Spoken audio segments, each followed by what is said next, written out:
Welcome to our channel. ప్రస్తుతం మనతో పాటు దాము బాలాజీ గారు సీనియర్ జర్నలిస్ట్ ఉన్నారు. వారితో ఒకసారి మాట్లాడదాం.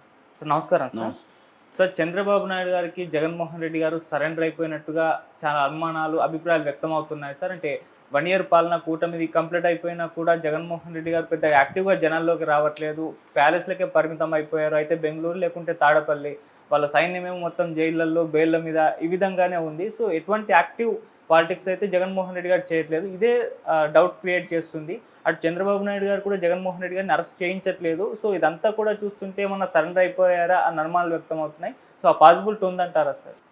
అంటే రాజకీయాల్లో ఏదైనా సాధ్యం. ఇప్పుడు ఒక వార్త బయటకు వస్తుంది ఏంటంటే, అది జగన్ చంద్రబాబుకి సరెండర్ అయిపోయాడు. సో ఒక ఒప్పందం లోపాయికారిగా జరిగింది. ఆ ఒప్పందం ప్రకారం ఏంటంటే, జగన్ యాక్టివ్గా జనంలోకి వెళ్ళి చంద్రబాబు ప్రభుత్వాన్ని విమర్శించకుండా ఇంట్లో కూర్చొని అప్పుడప్పుడు ప్రెస్తో మాట్లాడి స్టేట్మెంట్లు ఇవ్వడం తప్ప ఏమి చేయడు. సో యాక్టివ్గా జగన్ ఉండడు.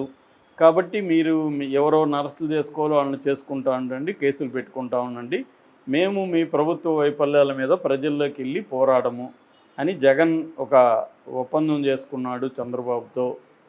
ఇది బీజేపీ పెద్దల సమక్షంలో ఈ ఒప్పందం మేరకే డ్రామా నడుస్తుంది. జగన్ అరెస్ట్ చేయబోతున్నారని తెలుగుదేశం మీడియా రాస్తుంటుంది. మళ్ళీ జగన్ అరెస్ట్ లేదు, మోడీ కాపాడుతున్నారని వాళ్ళే రాస్తారు. మళ్ళీ ఒక పక్క జగన్ ఏమో నేను దీని మీద పోరాటం చేస్తానని చెప్తూ ఉంటాడు, మీడియాతో వచ్చి మాట్లాడుతుంటాడు. ఇవన్నీ డ్రామానా అన్న డౌట్ అయితే చాలామందికి వస్తుంది. ఎందుకంటే ఇప్పుడు 1 ఇయర్ అయిపోయింది. జగన్ నిజానికి రాధాకృష్ణ చెప్పినట్టుగా మిగతా గతంలో చంద్రబాబు కావచ్చు, ఇప్పుడు కేసీఆర్ కావచ్చు, వీళ్ళందరికంటే కూడా త్వరగా కోలుకొని ప్రజల్లోకి వచ్చాడు అని రాధాకృష్ణ లాంటి వాళ్ళు రాశారు. అదంతా బాగానే ఉంది.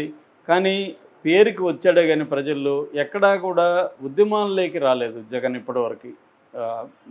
వారంలో 3 రోజులు ఏమో బెంగళూరులో ఉంటున్నాడు. ఎందుకు బెంగళూరులో ఉంటున్నాడు ఎవరికి తెలియదు.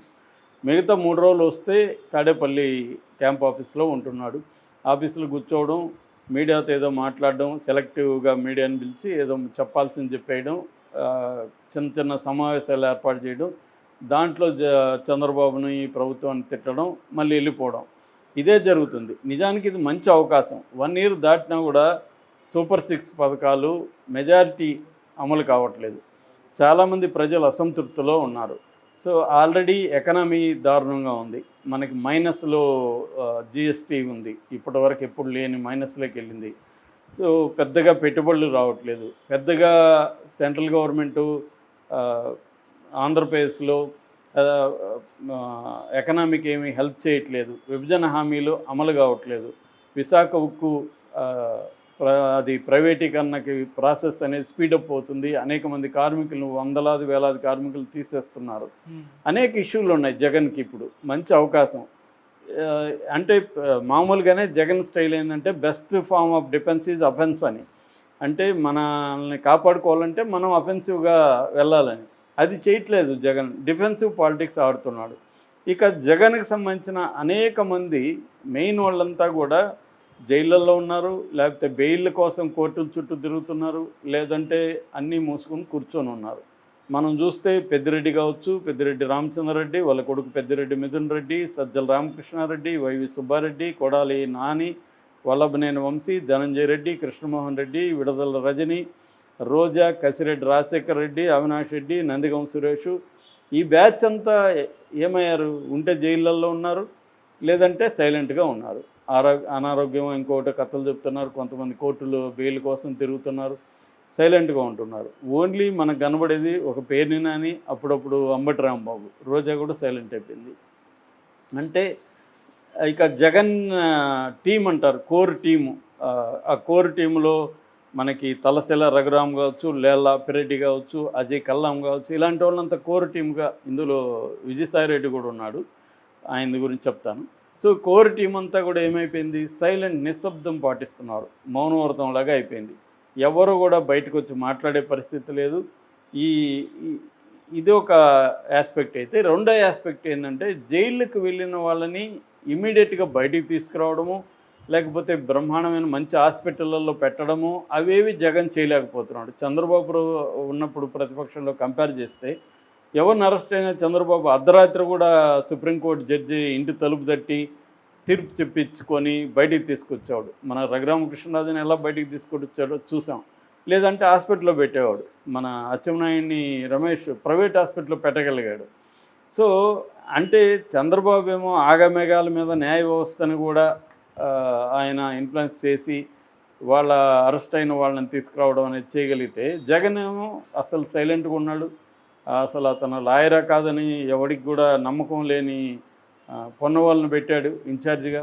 మిగతా ఇన్ఛార్జీలు ఎవడో తెలియదు, లీగల్ ఇన్ఛార్జీలుగా విపరీతంగా వాళ్ళు డబ్బులు తినేస్తున్నారు, వీళ్ళ పేరుతో ఎవరు పనిచేయట్లేదని వైసీపీ వాళ్ళే గుసగుసలాడుతున్నారు. ఇంత ఘోరంగా జగన్ ఎందుకు, మా భాషలో మా ఊర్లో అంటారు కాడి బారేసింది ఎద్దు అని. అంటే ఎద్దు కాడి పెట్టుకొని వెళ్తేనే కదా నడుస్తుంది, అది కాడి బారేసిందంటే ఇంకా జరగదు పని. అలాగే ఇతను కాడి బారేసాడా, వాళ్ళని ఇప్పుడు పోసాని కూడా 1 month ఉంటే ఇతను ఏం చేయలేదు, చేసిందే. మళ్ళీ పోసానికి కూడా దిక్కెవరు, పొన్నవాలి. అతను ఏం వాదిస్తాడో మనం చూసేవాడికి అసలు ఇతనికి లా తెలుసా అన్న డౌట్ వస్తుంది. అలాగా అట్లాంటి వాళ్ళని ఎందుకు పెట్టాడు జగన్? డబ్బు లేదా అతనికి? లాయర్ని, పెద్ద లాయర్ని పెట్టుకోలేడా? అదే అటువైపు చూస్తే చంద్రబాబు ముందస్తు బెయిల్కి కూడా సిద్ధార్థ లూథరన్ దించుతున్నాడు. 5 నెలల్లో 2,86,00,000 ప్రభుత్వ డబ్బులు ఆయనకి ఇచ్చాడు. అంటే అతి చిన్న పామును కూడా పెద్ద కర్రతో చంద్రబాబు కొడుతుంటే, అతి పెద్ద పెద్ద వ్యవహారాలు నడుస్తున్నా అనకొండను కూడా చిన్న కర్రతో కూడా గేకట్లేదు ఎవరు, జగన్.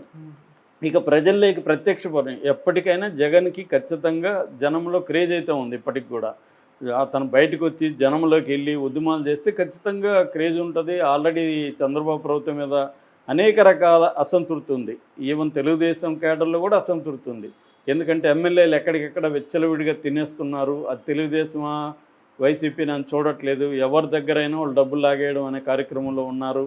వాళ్ళ మీద కంట్రోల్ లేదు, వాళ్ళని ఎవరు కూడా ఆపే పరిస్థితి లేదు. తర్వాత పథకాలు అమలు కాలేదు. వాళ్ళకి కూడా చాలామందికి ఏమీ పోస్టులు రాలేదు. జనసేనకి బీజేపీకి తెలుగుదేశం కేడర్కి మధ్య గొడవలు ఉన్నాయి.